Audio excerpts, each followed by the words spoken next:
I'm with Steve Wheeler from Plymouth University. Steve gave a keynote this morning at the Learning and Skills Group Summer Conference, and it was all on openness and kind of more open approaches to learning. Now, Steve, why openness? Why are we talking about that today? Because it's important, of course, you know. And they wanted me to talk on open learning, and so I stuck the title up, but I didn't stick with it because you know me. I like to change things to make them more appropriate for the context. And so I right at the start I said, look, we're going to talk about openness, not just open learning, because open learning is just one part of openness, really.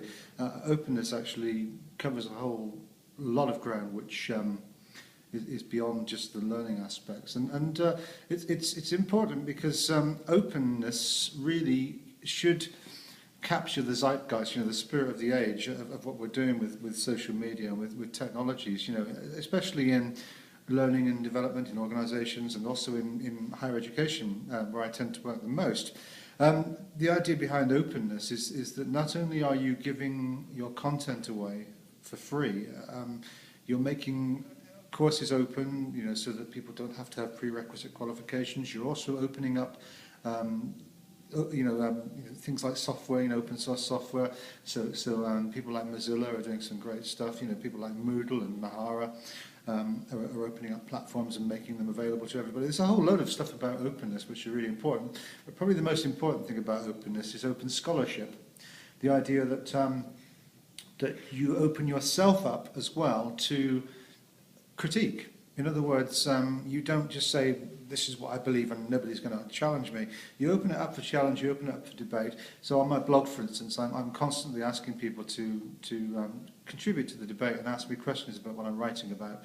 And maybe challenge me, but maybe point out something for me that I haven't considered yet, or maybe just point me in a new direction, or correct me if they think I'm wrong, and then we'll have a good old discussion about it.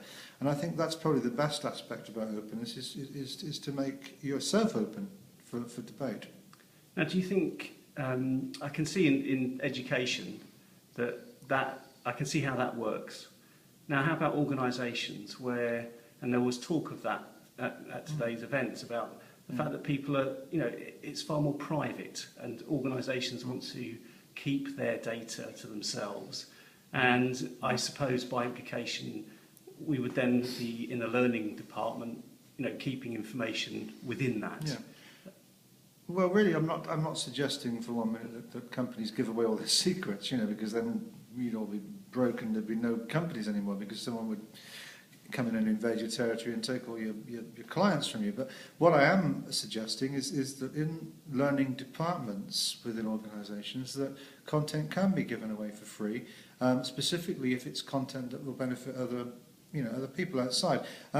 I mean, I know for a fact that lots of organisations now are working with other organisations. There are partnerships being formed, conglomerations are emerging, and the globalization process means that, you know, people can work with other organisations elsewhere in the world and form synergetic relationships. But we can go beyond that. We can do much better than that, and we can actually ask the employees themselves to start talking to each other and sharing best practice and benefiting each other.